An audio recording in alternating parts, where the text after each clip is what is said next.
All right, on to episode 8, guys. Episode starts off with Gutz versus the Ram, where Puck tells him to turn the Ram into goat stew. Thought that was extremely funny.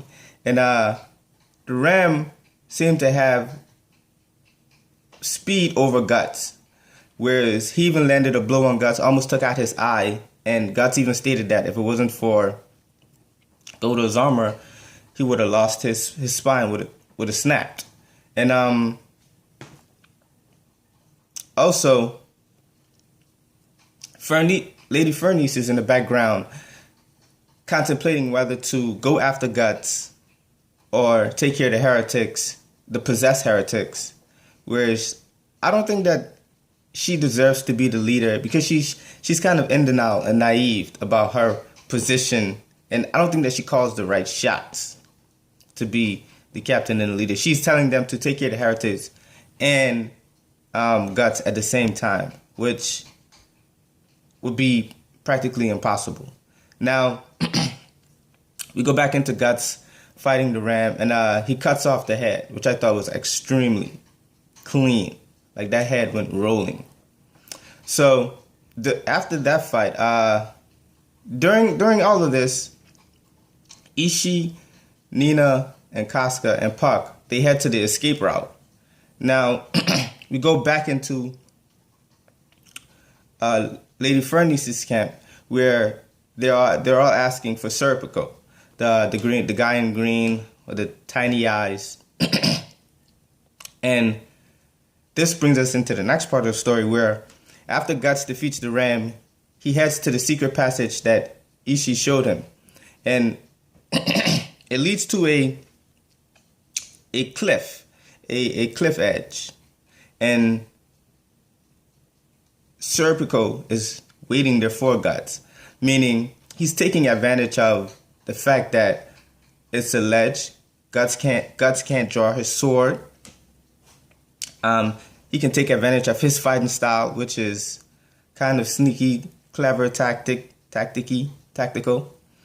And he's not, and that also Gutz can't use his sword on the ledge. So and the sun is facing into Gut's eyes, so he's taking advantage of everything possible. Gutz even states that the way that he's fighting is to his advantage. Now, Gutz overcomes all of those by simply grabbing his sword with his flesh hand, in which he snaps with his other arm. Totally unexpected to Serepico.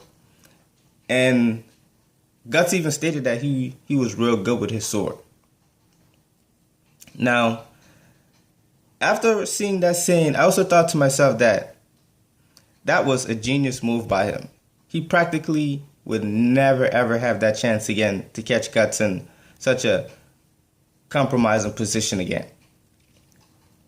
Now, after Gutz takes care of him, well, obviously Get passes him and continue, but not totally defeat, but Get passes him. We go back into Ishii. He's helping Nina and Casca down the ledge. Now, I don't know if in the future they're going to get some help for Casca mentally, but so far she seems like a lost cause to me. Now, I understand Gutz going after her and trying to save her because of loyalty from the Band of the Hawk. That's totally understandable. But in the end, you just have to face reality that, is she a lost cause? Now, Nina makes it down. Casca is on the way down. And through this whole episode, we kept seeing eyes popping up. At the beginning, at the middle, and at the end. I think 2 times in the middle. But either way, I think the eyes lured Joachim to where Nina and Casca was. And also Casca wandered off, which did not help the situation at all. Now, after Joachim finds Nina, obviously he screams for the Holy Knights to come and help him, because Nina did practically try to kill him. Or not even to say kill, but try to introduce him to crazy things. You can't find the right word to put it in now, but with that, when she took him to that camp with the hallucinogenic medicine, you can understand why he's practically scared and doesn't trust her anymore.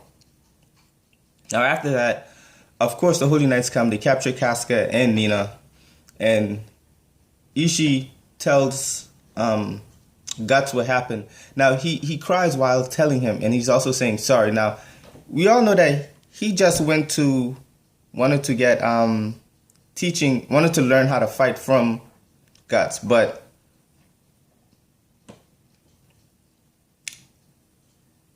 how can I put it? But he also looks up to Gutz.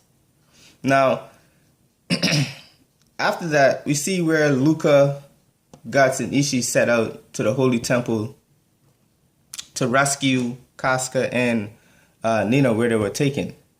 Now, they sent Puck ahead to scout the temple, where Puck himself states that he senses a lot of evil energy and agony and pain there.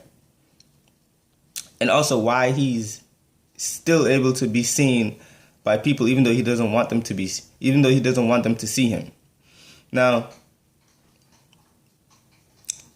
two torturers come to take Nina and Casca where they were locked up, and they take Nina, and Nina's contemplating whether she should tell them that Casca is the real witch. But that's practically where the episode, where her side of the story end. And when they brought her into the dungeon, she practically pissed herself. When she saw all of the dead bodies, the dark, gloomy area, when she saw all of that, she practically pissed herself and she was scared. Now, again, that's where her story ends. When we go back into Gutz, Ishii, and Luca heading up the temple, and Gutz senses it. He senses the same thing that Puck senses, which is, I'm guessing, the pain, the agony, and everything that goes on within there, which is unhuman. Because Gutz also stated that it isn't an apostle, it's something different. And then the episode ends off with we seeing the eyes again. Don't know what the eyes mean, but I'm guessing we're going to find out in episode 9. By the way, this episode was overall good. I extremely like the part when Gutz caught the guy's sword with his hand. I think that's going to be my thumbnail. But either way, I'm going to give this episode probably about a 7.5 out of 10. It was a real good episode. What else? What else did I miss? What else? Other than that, yeah, it was a real good episode. Also, and that's it. But other than that, if you guys like the video, definitely comment and let me know what I need to work on. Obviously, I have to work on some better equipment, but other than that, let me guys know. Thank you.